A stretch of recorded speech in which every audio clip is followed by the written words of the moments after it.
Hello, everybody out there in Radio Land. Y'all are listening to Media Cyphers, only on 89.1 WIDR Kalamazoo or online at widerfm.org or on the Wider app. As always, the following thoughts, views, and opinions are not necessarily those of 89.1 WIDR or Western Michigan University, no matter how dope or insightful they may turn out to be. So again, this is kind of that weird mid-time between semesters. I hope all the students did well on their finals. I'll be seeing y'all, I guess next week or the week after. We're going to be starting up the summer semester. I'm going to be trying to do some more political education type stuff as we go into our summer season. But we've got a lot of news to talk about on today's show. A lot of good news, actually, which is is a nice change of pace. And I also wanted to kind of start by talking about some community events that are coming up this week that I thought were very important. Before all that, though, I do want to refer to something. So this last weekend, I went up and took part in the this We the People workshop, and it's basically We the People is it's basically the statewide organization of these kind of progressive action groups working in their community on particular issues. Maybe it's for immigrants getting driver's licenses, maybe it's to improve educational outcomes, maybe it's fighting. Big energy monopolies in your community. And as for my part and several others at that workshop, it was tenants trying to form tenants unions. There's also a big constituency of organizers at the conference who are working on housing issues and homelessness in particular. And so I wanted to break down just a couple things. I've been to a couple of these big organizer conferences before, and they are hard. They are very difficult to coordinate in the best of times. And on the second day of this workshop, something very, very just tragic and shocking happened. One of the organizers passed on during the course of the conference. Is Lauren, who I did not know personally, but a lot of, again, anybody who was working and part of their core team with We the People was, I mean, obviously, even in the best of time, this hits you like a rock. Grief to have something so shocking happen in the middle of your workshop weekend, and again, decide also to press on and finish this weekend, this kind of which is basically focused on skill development for people who are out there doing community organizing, really important stuff. But yeah, to have that happen in the middle of the weekend and decide, it's kind of, maybe what they would have wanted to press on, press forward. And just again, hearing from a lot of people at the conference who did know them better, it's going to be an incredible loss to the Traverse City community. And it was somebody who has a similar story to a lot of us who come into community organizing or working class leftist politics. Somebody who's kind of disaffected, down and out. They were struggling through homelessness themselves, and they found some comrades. They found some people who were working on an issue, and it gave them that kind of fire in their spirit, in their guts, to organize their community and take on a problem head on. And from what some of my comrades at the conference, it really was that kind of um, awakening for them. And it was something they spent the last several years of their life highly dedicated to the point where in Traverse City, and I don't know the full ins and outs of this story. I was kind of just hearing it secondhand, but apparently in Traverse City, the shelter was not did not used to be open year round. And one of the things Lauren organized around was to make sure that there was a year-round shelter in Traverse City. And part of her legacy is that that is now the case. So, you know, I know, especially in today's political climate and with all of the just gonzo oppression coming down from the federal and sometimes state level, it can be difficult to think that we can make a difference. And I want to let y'all know we can. We still can. And there are people who literally are fighting to their last breath to protect and give those resources to their community. So I hope that story of what happened kind of helps you steel yourself and kind of recommit yourselves to, whatever level of participation you can in your own local community organizing efforts. And also worth noting, and we'll link to this in the show notes, there is a petition We the People is forwarding because there is a houseless encampment up in Traverse City that the city is ostensibly looking to shut down. Sorry, folks, just need to pull this up real quick here. Um, and We will link to it in the show notes, but it's basically a petition to the city of Traverse City, to make sure um, to protect, quote unquote, protect the pines and build towards a future of dignity for homeless people.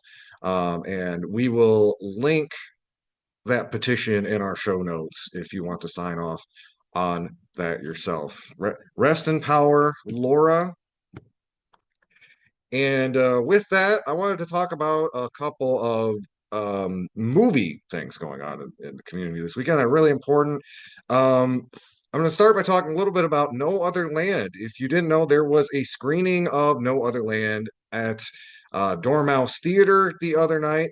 There is another screening tonight, and I would plug it, but it's already sold out. So um, maybe if there's a sufficient demand, we can get a screening here on campus, or potentially maybe at one of the local one of the other local theaters. But Monoform Cinema, which is a local, just very grassroots group of film aficionados, basically, No Other Land, you may remember, won an Academy Award at the last Oscars, and it is about land dispossession in the West Bank. Unsurprisingly, if you follow politics or our show, you would also know that it has been they have found it very difficult to get a mass distributor here in the United States. So it really has been up to very independent outfits like Monoform Cinema to get this movie to the people. And I would say, however, whatever way you can find a way, because life finds a way to watch this movie, and maybe perhaps there's ways on the internet. I'll just leave it at that. uh, but any way you can find to see No Other Lands, and this isn't going to be like a full review or anything, but I did want to impart some thoughts. It's really important to see, not only even if you're a really seasoned organizer, if you've been following the events in Palestine, or tracking them as we have on this show for years, it is very important in the way that you really get to see these things on the human level. You're not just hearing about it, um, from an independent news source. You're not just seeing images and videos of just brutal state terror. You really get to sit with this group of people and kind of see their lives through the camera and the documentary that the two individuals, the directors of No Other Land, are making. And one of the things a few things that really struck me about the movie was, again, being able to see, again, not only the brutality and callousness of what the Israeli state is doing in seizing these villages in the West Bank, but you also get to see the people of the West Bank persevere and live their lives in spite of that state terror. You get to see them have welcome home parties and joke around with one another and find time for like political debate in between, building quote unquote illicit structures that the Israeli or the IDF does not want them to build. And again, to see this narrative, this directory of people who've lived on these lands for generations, being told by a settler court that their lands are now legally a military training ground for the IDF, and they have to vamoose. And it's inspiring too to just see the resistance, people who are really just completely occupied by the Israeli military machine, but persevere and resist nonetheless. In the videos that they do show of the IDF coming in and bulldozing houses and bulldozing schools, um, and generally picking on these villagers. The villagers don't just sit back and take it. They're constantly they're talking smack to the IDF nonstop, even again at risk to themselves, because in several instances of the movie, and this is like a content warning, that does end up having deadly consequences. But again, it's very different to read about the dispossession of people, Palestinians in the West Bank. It's another to see like a Palestinian grandmother standing like an inch from an IDF soldier's nose. There's like, have you no shame? Have you no morality? Just berating this guy um, until their quote unquote operation is over and they leave.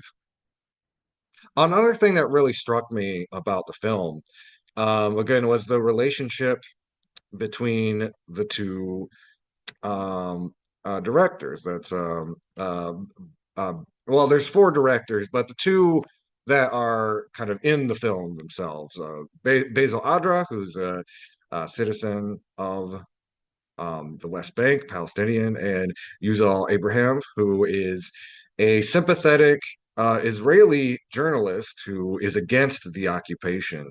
Watching their relationship develop over time and kind of, again, like a simultaneous, gratitude that they're in their fight, but also exasperation of, you're an outsider. It's your government that is doing this to us, constantly reminding them that there's this exchange they have in the movie that really sat with me, which was I think Yuval Abraham is talking about like going home to visit his mom, or he's talking with Basil, and Basil reminds him quite sharply that, well, I don't have the opportunity to leave. I'm stuck here in the West Bank. I cannot leave if I want to.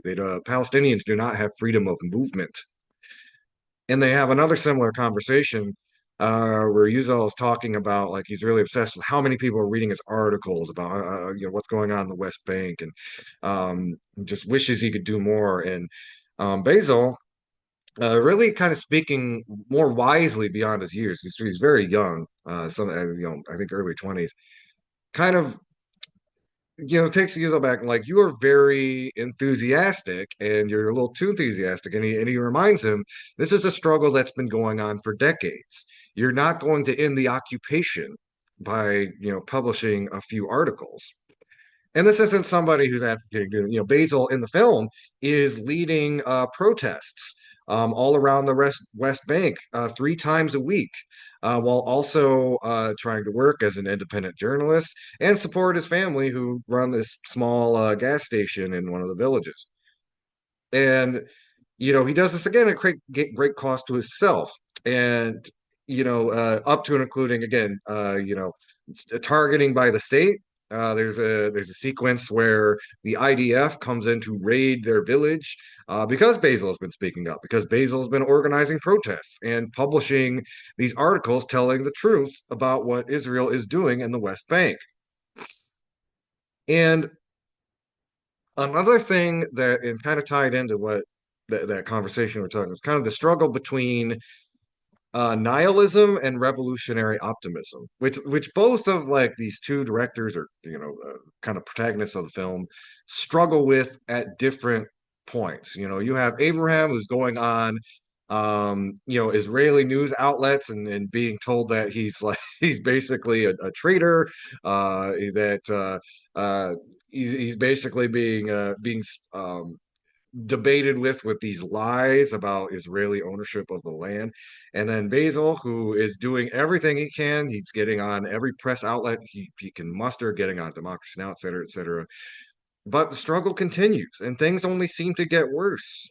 And Basil, who towards the beginning of the film seems to have more revolutionary optimism, towards the end of the film is more pessimistic. But as he wisely points out, I think this isn't anything, this isn't a static thing. It's something that I think all of us deal with as not only organizers, but people bearing witness to this terrible history we're part of. Is that struggle between revolutionary optimism and kind of nihilistic defeat. Look at the way we're living. Look at the occupation. How are we ever going to surpass, you kind of moments where there's a scene where a Western journalist is coming to interview somebody who was paralyzed by the IDF because the IDF came into their village and started stealing their tools. And they come to interview this paralyzed man, and he just kind of offhandedly says, "It's like, yeah, this might be in the headlines for like 10 minutes." Effectively. And there is a certain victory. Of course, the postscript of the movie is it went on to win an Academy Award, and it garnered immense and incredible national attention. And at the same time, the oppression of the Israeli state is clamping down on the West Bank, and Israel has basically announced a plan to just fully annex Gaza ground forces and basically give the remaining population an ultimatum to either leave or suffer the consequences. And while it is difficult to observe horrific history happening in front of our eyes in real time and feeling powerless to stop it, one thing that this movie also remind me of is these struggles, these anti-colonial struggles can take a long, long, long time. The road to freedom is not a quick one, and it comes with starts and stops.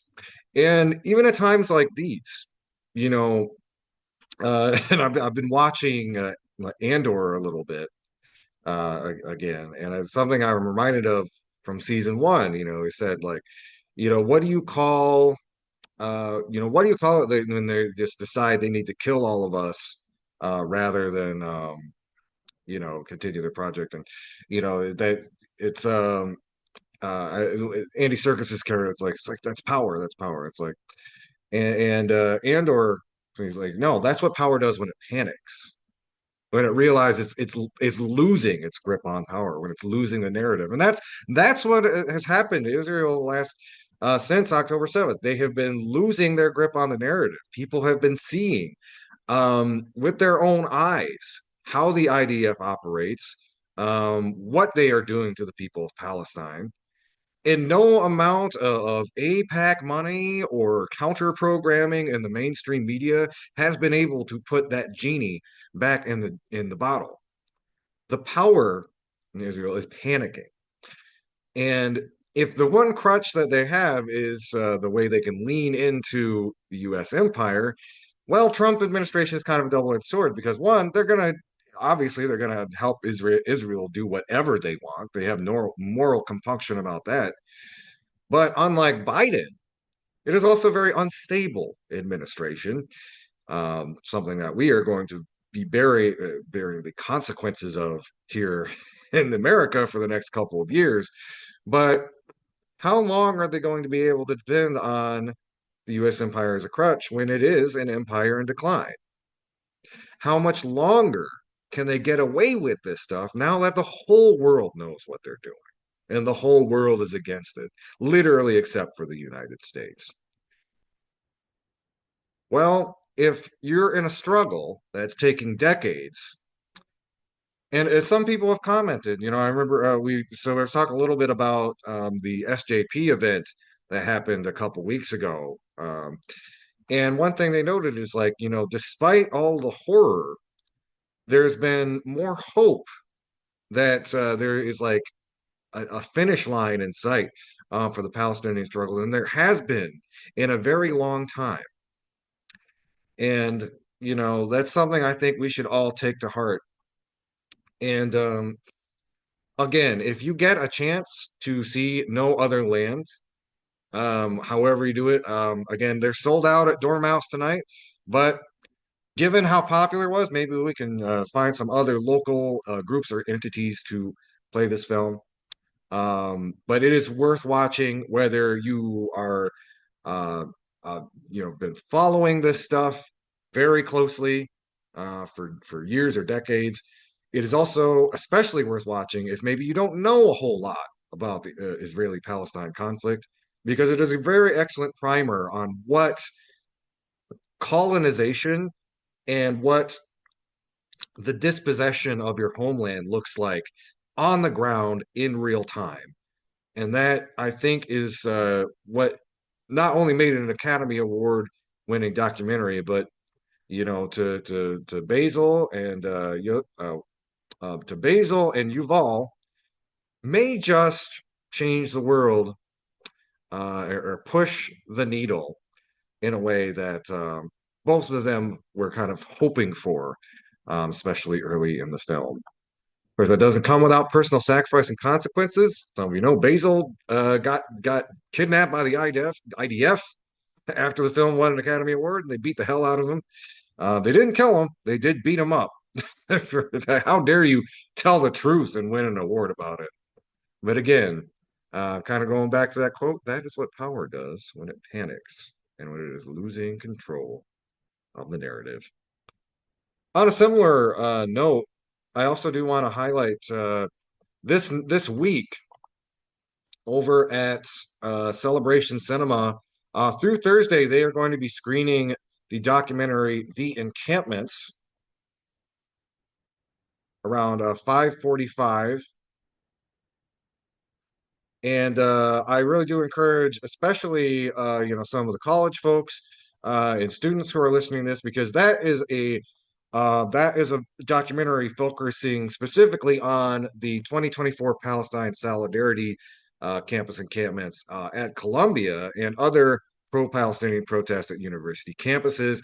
It goes on the ground. You get to again, hear the struggle from the student organizers themselves, including Mahmoud Khalil, who, as you've known, if you've been following the news, was recently kidnapped by ICE. And it kind of, again, uh, masterfully kind of goes between um, juxtaposing what the actual students on the ground are doing and what they're fighting for versus what the mainstream media narrative has been about them as a bunch of violent anti-Semites and that kind of junk. So again, I encourage folks to go check that out. That is playing this all week at or through Thursday over at Celebration Cinema. Tonight is discount day too, so you get tickets for $6. So again, bring a group, bring a big group. Pay $6 for a ticket if you can, and see this really important documentary about how students here in the Imperial Core are supporting the Palestinian struggle for freedom. All right, I think with that, we're going to take a quick break. Y'all are listening to Media Cyphers only on 89.1 WIDR or online at widerfm.org. You can also find us online on Facebook, YouTube, or the Media Cyphers Kalamazoo podcast, which you can find on most podcasting apps. Keep your dial locked. Y'all are listening to Media Cyphers only on 89.1 WIDR, your source for political revolution. Hello, everybody. We are back. This is Media Cyphers only on 89.1 WIDR or online at widerfm.org. Joined now by my co-host Lawrence. Lawrence, how you doing today? I'm pretty good for family. How are you? Oh, yeah, doing pretty well.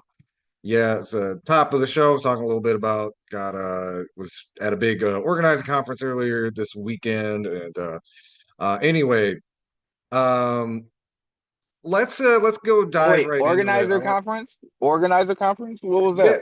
Oh, yeah. We the People, Michigan. I was hanging out with a bunch of other tenants organizers, people organizing around driver's licenses, school equity, some other issues as well. So, but yeah. I wanted to. I shouted out at the beginning of the show. It's always important to get involved as well. So, Oh yeah. uh, I was with some move on people too when I was up there lobbying. So nah, I get it. mhm. Oh yeah. Oh yeah, nah. They good people. We always have to remember that change doesn't come uh from people being idle. We have to make change and put pressure on because And in speak. politics. Oh yeah, and speaking of Correct. putting pressure on, our up the pressure has yielded some really important results for some students at the University of Michigan. This is just breaking yesterday, but Dana Nessel has dropped all charges against, or dropped felony charges against the group arrested in University of Michigan pro-Palestine, Palestinian encampment. Sorry. Um, so I wanted to kind of start with a couple things. We were talking about this last week, but I wanted to examine just a couple of elements of this story that I didn't really hit on too much last week. And I think something, and by the way, I'd really recommend everybody, folks, check out. I was listening to it literally this morning while I was like working out. There's Chapel Trap House just interviewed one of the student organizers and their I think their like legal representation, and they really did a very deep dive into the dynamics of this situation. But I think one of the things that we're really looking at here is Dana Nessel was really susceptible to public pressure on this case for a couple of reasons. One, Michigan has a very outsized population of folks who are really extremely vocal about what is going on in Palestine. Again, like, and of course, there's a very large Lebanese population, especially in Dearborn and the Detroit area. So there's one bit of that political calculus to it, but there's also Dana has really been trying to get a lot of political mileage since Trump got reelected into positioning themselves as somebody who is a strong somebody who stands strong against the Trump administration. And then just last week we saw Dana Nessel bring in Trump's FBI to assist them on an investigation, and one of the really important points they made during this interview was just like not only the hypocrisy, but also just the stupidity of bringing in again, it's Federal Bureau of Investigation. It's being run by Kash Patel, who's like a right wing wonk who wants to like throw liberals in jail.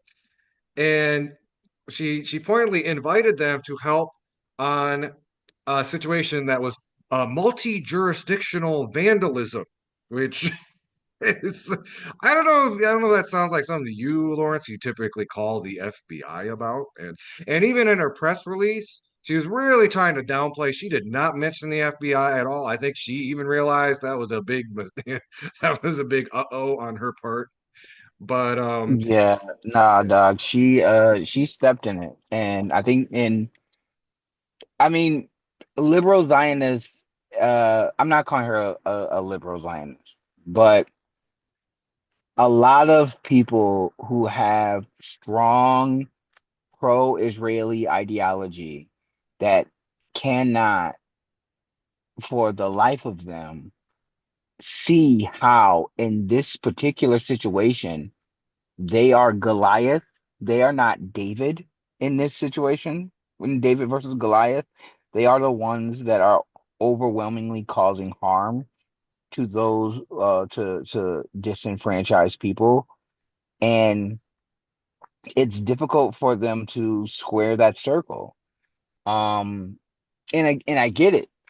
This country has had rampant has escalated in anti-Semitic rhetoric, especially from the right wing. I'm not saying that the left wing doesn't have it, but it's nowhere.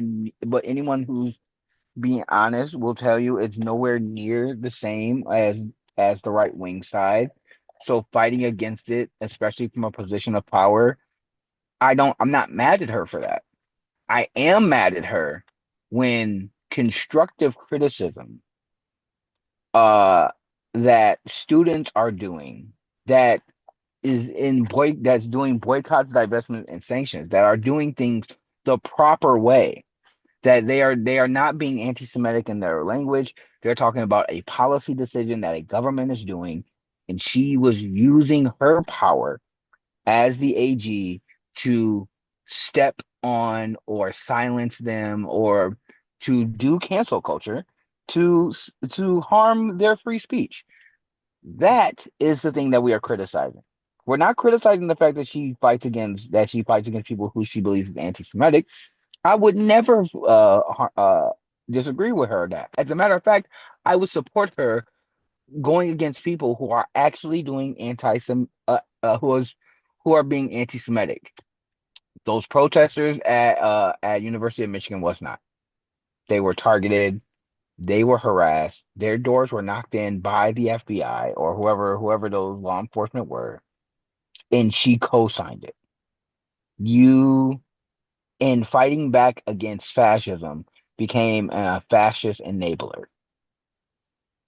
Well, I think too, again, Nessel is part of this camp that conflates, in a lot of ways, they conflate criticism of the state of Israel to anti-Semitism. And what's really interesting about this case is I dug more into it. It's just like again, it really was kind of pushing this guilty until proven innocent Yeah, type of tactics because again she literally she talked about this vandalism thing before to the press before she even basically informed the individuals of what their charges were or their attorneys.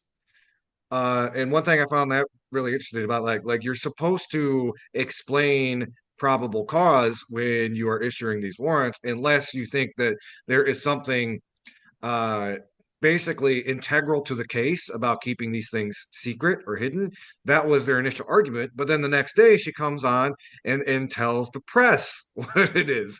It's a direct, like an immediate contradiction. It's like not only is it morally dubious to go after college students for speaking out against a genocide, but it's also sloppy lawyer work. It really yeah. It um it's sloppy. It's dusty. It is all the things.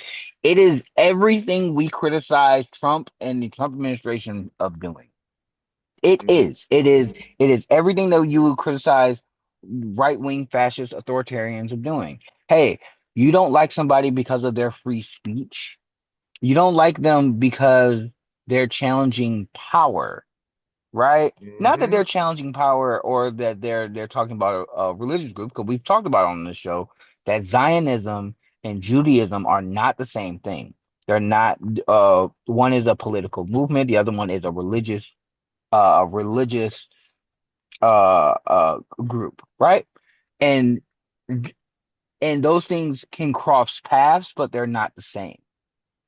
Conflating the two or having your ideology of wanting a Jewish ethno state or wanting a one rule state or apologizing for them doing a genocide.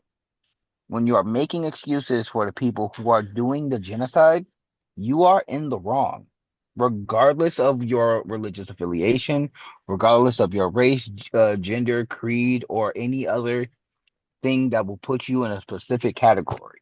You are wrong when you are on the side of those who are committing genocide. And I just want to add, this is I'm directly quoting from So at the court, people were demonstrating outside, and there was kind of um a religious coalition of clergy that came out to speak. And there's some very important, powerful words by Reverend Joe Hatlam, who's a pastor of the Shalom Community Church in Ann Arbor. Yeah. And what they had to say was this: if we are to believe Dana Nessel, those community members and students camping and peacefully assembling on the Diag are the violent ones, not the police who assaulted people with pepper spray, not the university profiting off of the death and wholesale destruction of an entire people, not prosecutors who are weaponizing our justice system. We demand that the charges be dropped. And as we know, the charges were in fact dropped. um, but I also do want to point out too, before we like move on to another topic, is Dana Nessel was definitely she was very salty about having to drop these charges. You can really tell even in her own statement that I'm not sure what kind of political pressure was coming down on Dana Nessel to drop the charges, but it didn't like seem like um, uh, she did so willingly. Oh, Um, no, I mean, no politician wants to backtrack. oh Like, you know what yeah, I'm yeah. saying? Like, no politician wants to have egg on their face. And Hmm. again, let's talk about you amplified what the students' argument was when you did this. What was the students arguing for? They were saying that uh, they want their school to divest from companies that are funding a genocide. Why? Correct me if I'm wrong, but isn't the largest Arab and Muslim population that is in Michigan and Ann Arbor in that area Uh, in and yeah, around University of Michigan? Dearborn is a little closer to Detroit. It's roughly in between Ann Arbor and Detroit, though. Right. And a So lot of people from there end up going to U of M. yeah, and a lot of people from there go to U of M. So you have alumni, you have current students and alumni, where the biggest part of the population that has to deal with Middle Eastern folks. I'm not going to say they're Muslim, Jewish, or whatever. These are Middle Eastern people. And not just Middle Eastern people, but just Americans in general are saying, we don't want our taxpayer dollars or the funding that we are giving to this university to go to people who are killing innocent babies, who are killing innocent men, women, and children. And for you to be like, hey, we're gonna lock you up. I'm gonna prosecute you because I don't like what you're doing. So you're on the side of people murdering babies? That's the stand that you're taking? Am I missing something here? No, Yeah. that's what she did. And now now she's cooked. Like I don't know if there's a primary coming up, if there's a primary coming up and somebody wants her seat, oh, I would bash her over the head with this.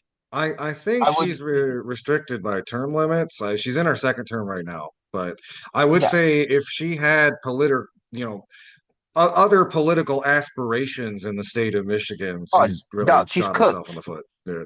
Yeah, she's cooked. She's absolutely cooked. I'm not even trying to be like on some career stuff. It's like uh, history books will history books are going to remember this moment. We are living through history.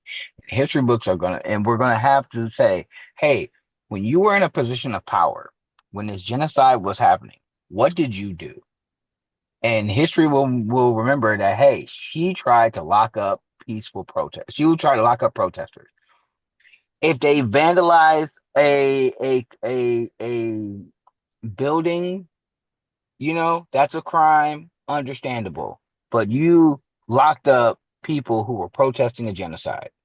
That is a part of your legacy. Oh yeah, yeah. And Congratulations. like let's be If there clear, were like if we were Ebro in the morning, this is when you hit the congratulations, you played yourself. yeah. Yeah, and just to be clear again, like it is extremely unusual for an attorney general, let alone the FBI, to get involved in a vandalism case. Yeah. Just to people understand, like that's low on priority even for like your most like local police department. So again, for Doc, we live in a state where people tried to kidnap the governor. We have right-wing militia groups that was at January 6th that live here in this state. We had I've we had literally officials, we had I've officials who tried to run for state and senate, and they were at January 6th. I've And you are literally going after had college students? I've literally had friends have their houses tagged with swastikas. I don't recall Attorney General Dana Nessel ever coming in and saying, we gotta find out who did this and just get to the Right? bottom of it." Like priorities, priorities, priorities. You Mhm. have them in the wrong place. But anyway, we gotta get off this because I ain't got a lot of time. I do Oh have to yeah, talk yeah. about one. I do have to talk about a few things, just a few quick things, a few quick hits. Um, uh, what was it? What was it? Man, Trump's first 100 days. Oh Absolutely yeah. This garbage. If feels you more like a haven't, thousand years, but oh it's my God, yeah. you want to talk about living through Uh, history. yeah. Um, no, the thing that I wanted to talk about because I have to do a lot of traveling in the next few months, and now there have been multiple officials from the FAA that are saying it's not safe to fly. Oh, Um, it was shout out to Kyle Kalinske from Secular Talk. Shout out to um, there's been a couple of outlets. I saw it on there and I saw it on the Associated Press. Safety officials are saying like Newark Airport because of the firing of the FAA officials, they are understaffed. And because they're understaffed, a lot of these major airports are not as safe as they used to be. And the results speak for themselves. We've had what, seven or eight plane crashes so far this year that is unprecedented. just It to did have not some happen. perspective, it's like to have a plane crash every couple of years is like a big deal, a freak accident, Yeah. let alone like Yeah. seven within We less had than 6 months. seven. We have seven in we had 7 in 5 months. And the only reason why I'm saying this is because the harm that Doge and that this president has done is going to take years to fix. Not a few months, not a next administration, like decades to fix. Well, I mean, we're still And living with the carnage that Reagan wrought, so it's yeah, yeah, I and mean, and it bothers me because when I think about like, because flying to New York, flying down south, or blah blah, fly to the East Coast, and you have these major airports, right? And if safety officials are saying, "Yo, they're skirting regulations. They're not really checking inspections. We don't have enough people. The hiring process of getting new people in because of all the firing is now taking longer. It's going to make traveling for the average American uh much more difficult. So I just want to make sure that that subject in particular, I want to make sure we touched on because I need people to be safe out here. It's already bad that we're heading into a recession by the summer, and I'm gonna say probably a depression in the way that things is looking. But hmm be safe when you're traveling yeah. because it ain't cool out here. hmm I'd say too, I know there's been a lot of panic about tariffs and then the degree to which, again, the ports are empty, which is startling. I would remind Yeah, I people, saw that too. Michigan, we are better equipped for some of the basic necessities than a lot of other places are. You know, Michigan has we have a fairly, at least more uniquely independent, what's the word I'm looking for? Biosphere in a lot of states. A lot of the food we eat is homegrown, even fruit, which is going to be like a big thing gets hit. at everybody's table. Yeah, But I would recommend if you've got any really important electronics that you're going to need in the next couple months, I would buy them now because once the reserves get sold through, those are gonna skyrocket. It's not gonna man, be dog. fun. I was trying to buy an updated graphics card. Like I went to Best Buy to try to get an updated graphics card. They said they haven't had a graphics card in the store in almost 3 months.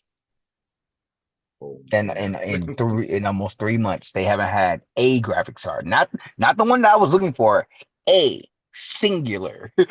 Like I was like, yo, Damn. it's crazy. Oh, So shit. like this, you know what I'm saying? Yeah. Anyway, all right, before I leave, because I do gotta go, because I gotta get back to work. Doing this on my lunch break. I do have to talk about one quick thing. And there was a really interesting dynamic that happened a few weeks ago, and I didn't get a chance to speak on it. Uh, it was with I don't usually talk about things like the NFL draft, and I don't normally talk about like pop culture stuff. Like we don't usually do that, right? A lot of times. But it was very interesting to see the media and media perspective on Sinners, the movie Sinners, and its Yes. results at the box office. And uh Deion Sanders' son. I'm going to butcher his son's name, so I'm not going to say it. Shamar Sanders, young Sanders. Um, the third of his sons being drafted, his youngest son being drafted into the NFL. And I only am bringing this up because I wanted to talk about how we talk about framing and talk about and we want to talk about media analysis, right? Because that's what we do, right? Yeah. Variety, New York Times, starting with Sinners, Oh yeah. I see Variety, where you're New going York with this. Times, yeah, Variety, New York Times, Screen Rant, all those things. The first opening week of Sinners, it grossed $60 million. It had a $90 million budget. It grossed 60 million, and it as of now, and it was rated what was it, like 96% on Rotten Tomatoes, one of the highest rated Hmm. movies that they've ever done.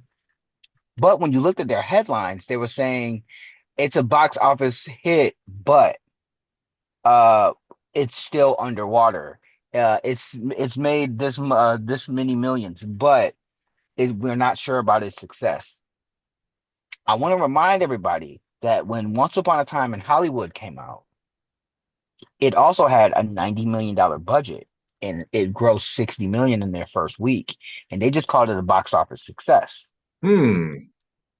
Interesting. right? Right. Wait, what's the bit? What So is there? What's the big difference between Ryan Coogler and Quentin Tarantino? I don't know.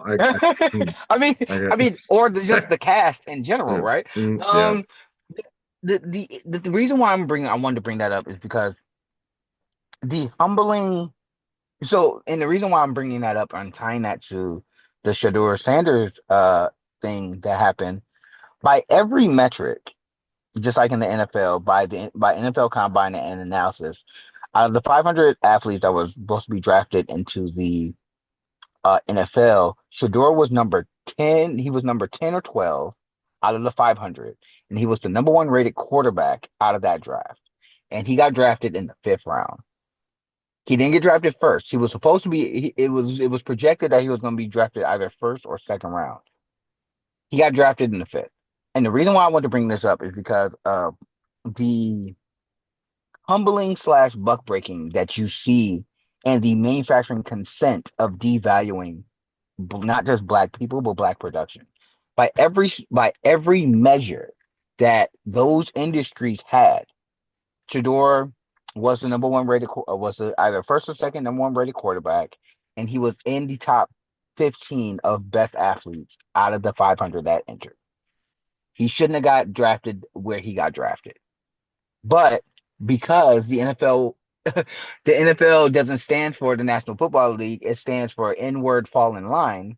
They wanted to make sure that they humbled this young man, so that he would know his place, right? Same thing with Ryan Coogler and Sinners. It's not it's not enough that Sinners is one of the highest rated movies, not by fans, but by critics, by film critics, people who watch films and watch movies for a living. It is looked at as one of the best that's come out this year. It's not enough that in its first week it sold 60 million in the first week, and now it's over 100 million statewide and worldwide. It's not enough that you have a black director, black cast, black screenplay that's designed for us.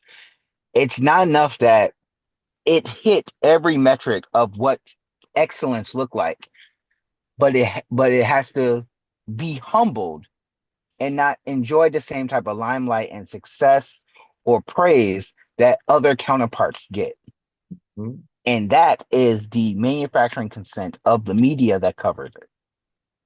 That is also those industries choosing who they praise, even by their metrics. Someone has hit them and is succeeding in them. The Deion Sanders sons one, Shador Sanders case, I would want to go into a little bit more, but I do gotta get back to work. But I wanted to touch on that because we didn't get a chance to. When you are looking at media and media wants to frame something like that, they want to put an asterisk to something, they want to humble or devalue, especially black and brown or people of color content. Always ask yourself why. Why? Because it didn't make sense, and it doesn't make sense. Mhm. Yeah, and again, the capacity for I think we were talking about there's some movie um I forget the name of it, but it was basically this movie that was really propped up by the right wing. It was like this anti child trafficking story. I think we talked about it on the show. It was like based on a lot of fuzzy facts, but there were a lot of stories about theaters being sold out by wealthy patrons who were basically literally trying to artificially inflate the box office returns. There wasn't any like press attention on that, but yeah, when like an independent IP, which again, an independent IP making that kind of money is a big deal nowadays in itself. But to again just move the goalposts on a movie that is primary is written and directed by a black filmmaker and is largely about the black experience. Yes, we do ask you to ask some critical questions when you see that as a headline. Yeah, dog. Like it's. I would love to get more into it. Like me and you have some. We have some. Uh, we can have a longer discussion later when I'm not on the clock. So later this week, if you got some time, we can go. We can get deeper into that bag. But I do gotta go, and I'm gonna holler at you a little later. All right, Lawrence, you have yourself a great day. Thanks for joining us. Everybody else, we got more of the show coming at you. Going to be talking a little bit about some legislation in Lansing and, of course, May Day that just happened last week. Keep your dial locked. This is Media Cyphers only on 89.1 WIDR or online at widerfm.org here in 89.1 WIDR Kalamazoo. You can also find us online. We got Media Ciphers is on YouTube. We are on Facebook and a Media Ciphers Kalamazoo podcast that you can find on most podcasting apps. Please tell your friends. Word of mouth is what does it. The Al Gore rhythms are against us, literally. So, telling your friends and your family about this program is what gets us to have the listenership that we do here in the Kalamazoo area. Anyway, keep your dial locked. This is Media Ciphers, your source for political revolution. Hello again, everybody out there in radio land. Y'all are listening to Media Ciphers only on 89.1 WIDR or online at widerfm.org. I've got a couple more stories to tell y'all, and then around 1:30 we're going to be playing back something from the archives talking about the anniversary of the Kent State Massacre. I'll talk about that a little bit more in a minute. But right now, I want to tell you about some legislation that came down in Lansing. So some more good news. Again, like I told you, we got some more good news. on that. Oh, I meant to mention at the national level, some of you may have been seeing this going around on Facebook. This really preposterous anti boycott, divestment, sanctions bill that would have basically imposed a $1 million fine on U.S. citizens for engaging in BDS. That was defeated in the House, so you know it's not something we have to worry about quite yet. But yeah, it's we make a lot of jokes. Me being my significant otter, like how would they enforce that? It's just like if you look away from container of Sabra hummus, do they just like it's like believe it or not, straight to jail? Anyway, so again, some good news. We're fighting off at least that piece of authoritarianism for another day. And also for another day, we are keeping it more intuitive for Michiganders to vote. This is an article from uh, Bridge, Michigan. Michigan proof of citizenship question fails to gain House support. It was published on May 1st, written by Haley Harding of Vote Beat, which is a news organization that is specifically dedicated to reporting on voting access and elections. An attempt to get a proof of citizenship requirement for would-be voters onto the 2026 ballot failed along party lines Thursday in the Michigan House. A blow to the GOP-backed effort, but likely not the final word. The measure would have required new Michigan voters, and almost certainly some current ones, to provide documents proving they are U.S. citizens before they can cast a ballot in the state. The measure sponsored, states Representative Brian Postumus, a Republican from Rockford, said the resolution is a common sense way to close a massive loophole in our current system. They needed 16 Democrats to vote yes, but none did. Uh, Quoting from Representative Penelope Turnisglau from East Lansing, we can always do more to make our elections more secure, and we should, but we don't have to make it harder to vote to make our elections more secure. If the vote had succeeded, the measure would have gone next to the Democrat controlled Michigan Senate, where it faced steep odds. However, concurrently, they are trying to make this a ballot initiative. Working under the name of Prove It Michigan, a voting a particular group is working to get 450,000 valid signatures that would basically put this as a ballot measure proposal in the next Michigan election. As the article is responsible in pointing out, non-citizen voting is rare and already illegal. Federal law requires someone to attest that they are a citizen in order to register, but it's not short of requiring documentary proof. Also, as they point out, it is extremely rare. Again, Republicans in particular try to push this idea that like undocumented people are voting in massive, massive numbers. Typically, it's like literally a handful every election. According to Secretary of State Jocelyn Benson, they announced last month the state review found 15 new non-citizens who may have cast ballots during the last election. Not 150, not 1,500, 15 people. Just to really underscore that. Yeah, and there's certainly no initiative or again a lot of the things they're busing in immigrants from out of state or around the country to go vote. And like anybody who knows how like voting system works, that's not how you have to be registered in the state where you live. And again, you have to file some paperwork that lines up, matches up with your records in a particular state. You can't just show up somewhere and be like, oh, I'm gonna vote. Again, you have to. So we do have same day registration in the state, but you do have to have. Typically, the way it works is you have to have provide your driver's license or state ID. And if you don't have that, you sign an affidavit, and you get to vote, of course, because we have the right to vote. But again, when you're at that point in the process, you're putting your name out there. If you're intending on voting illegally, the system will catch that, and you could be in very severe and intense trouble. What I'm trying to say is, it is not worth the trouble of voting illegally And what this would essentially do is, again, you would force anybody trying to go to the ballot box to show up with, like, say, a birth certificate or a passport, a lot of things that people generally don't necessarily have on them, which will have the effect of pushing down voter turnout, particularly on working class people who, usually may not have a passport and may not have a birth certificate handy. And again, you have to pay for a replacement birth certificate. Well, don't forget that. For working class people who maybe have to decide between that and groceries, they're probably not going to go out and buy the birth certificate.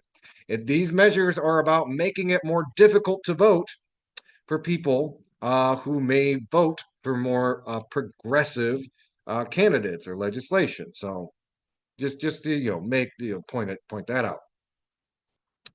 However, for the time, again, this has been voted down by the Michigan House, and it will not be proceeding to the Senate, which is it's some good news that we can celebrate in our own way right now. So that was published on May 1st. It was written by Haley Harding of VoteBeat.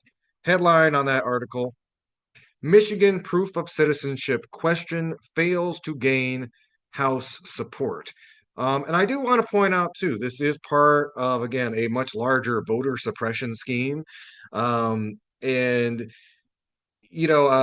the Save Act was announced, we did a more longer piece on that. It's really just about stripping down the democracy we still have in this corporate empire that we live in.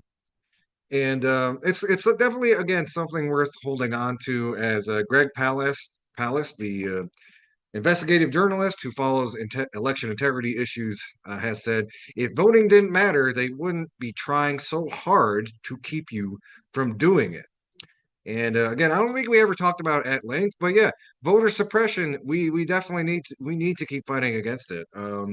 According to a report that he wrote, if voter suppression had been challenged more efficiently, I'd be complaining about President Kamala Harris right now. So, um, anyway, yes, that article, Michigan proof of citizenship question fails to gain House support. That is from Bridge, Michigan.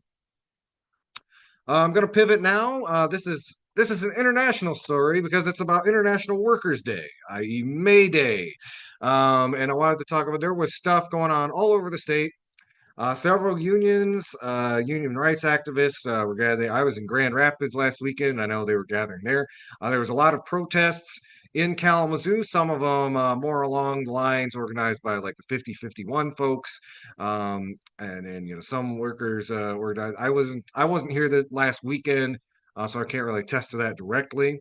But again, workers all over the world were organizing on May Day. And as this next article talks about, I think it's a good barometer at, again, kind of the growing strength of working class movements. And that is an important story to talk about during these times. This article comes to us from LeftVoice. It's written by James Dennis Hoff, published on May 2nd. May Day protests show that working class resistance to the right is growing.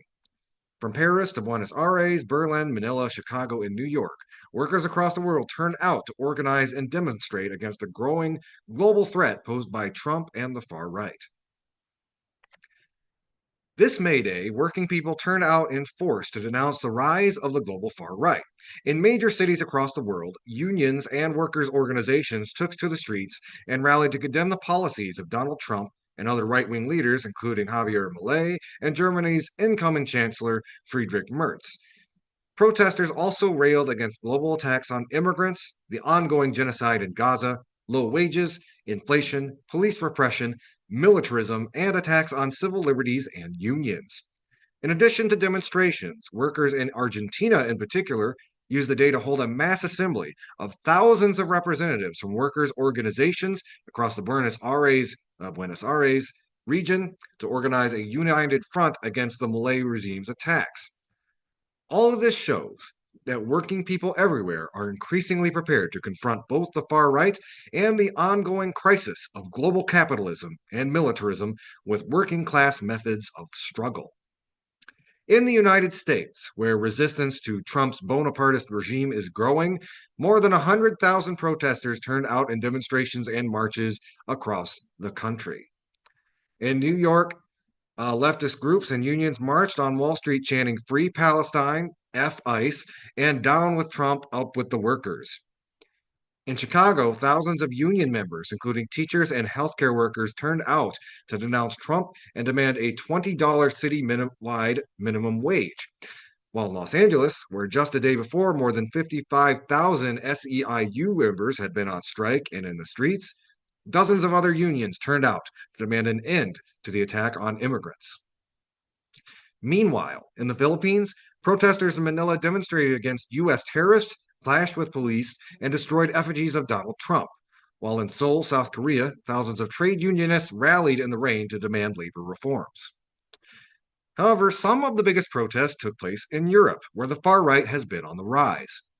In France, where May Day is a national holiday, offices, shops, and bakeries were closed as thousands of workers and union members marched through cities across the country.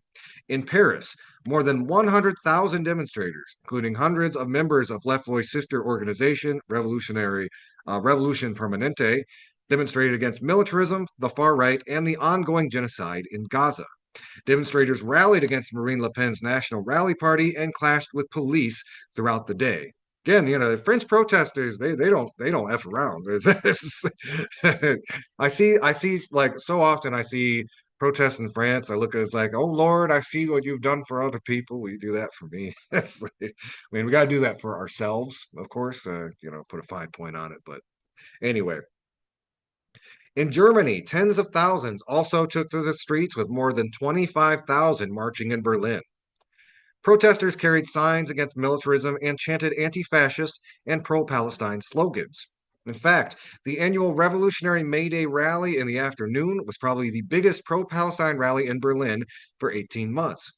But there's also a fair amount of criticism of Donald Trump in the United States, including a series of mock rocket launches to send Musk, Malay, and Germany's incoming Chancellor Friedrich Merz to Mars. You can see if there's a cute little somebody made a very detailed sign, just like all the little billionaires on a rocket shooting themselves off into space. Anyway, in Dortmund, protesters also clashed with members of the extreme right-wing Alternative for Germany party in an attempt to stop them from marching. In Geneva, Switzerland, unions also rallied with slogans and a program explicitly against right-wing extremism. The Swiss Trade Union Federation said that right-wing extremists around the world are working hand in hand with billionaires, libertarians, and fundamentalist circles against the working population. But in addition to marches and demonstrations, this May Day was also an opportunity to organize and build the power of the working class. And in Argentina, several thousand representatives of workers' councils across the Buenos Aires region met to discuss and debate how to build the united front needed to defeat Milei and the International Monetary Fund. The mass assembly was led by the PTS, which is the sister party of LeftVoice in Argentina and the largest organization of the international Trotskyist fraction. The assembly began with speeches by several leaders of the movements for pensioners and students who have stood side by side in recent protests, as well as elected representatives of the PTS, including Miriam Bregman, Nicolas Tocano, and Alejandro Vilca. The members of the assembly then debated and discussed a series of proposals within committees organized around workplaces, occupations, and schools. Afterwards, the general proposals were voted on and approved by the entire assembly.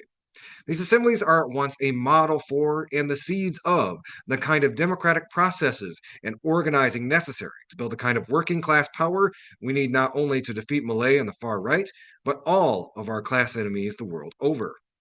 All of this shows there is an appetite for resistance. To win, we must build on the momentum of these protests to create international class independent political organizations to confront imperialism and capitalism everywhere.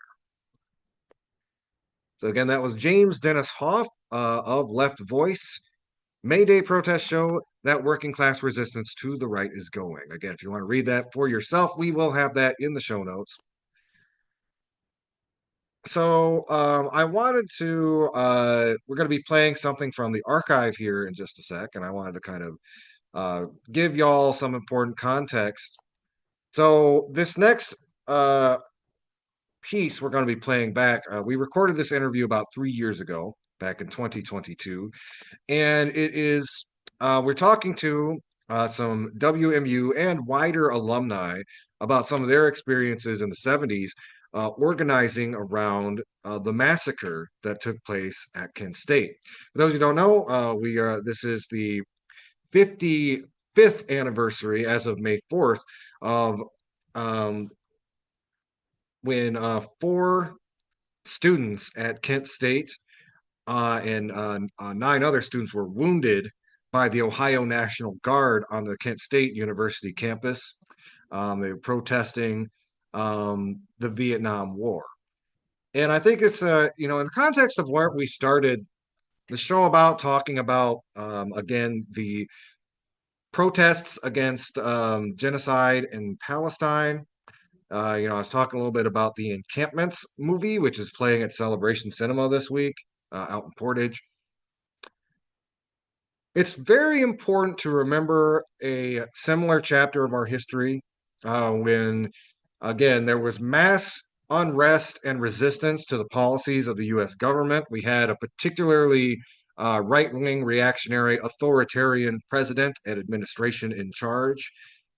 And I think it's a reminder of sometimes the costs of fighting back against that and how tragedies like this can also be the catalyst for further resistance. So with that, we're going to be playing back an interview we did with WMU alumni Bob Pilush. We recorded it about 3 years ago. And he talks about being a high schooler during those years and also his time in WMU student government and their role in organizing protests later that decade to prevent Kent State from building a gym on the site of those murders. Y'all listening to Media Cyphers only on 89.1 WIDR or online at widerfm.org. You can also find us online, Facebook, YouTube, or the Media Cyphers Kalamazoo podcast, which you can find on most podcasting apps. Keep your dial locked. There is more Media Cyphers, your source for political revolution.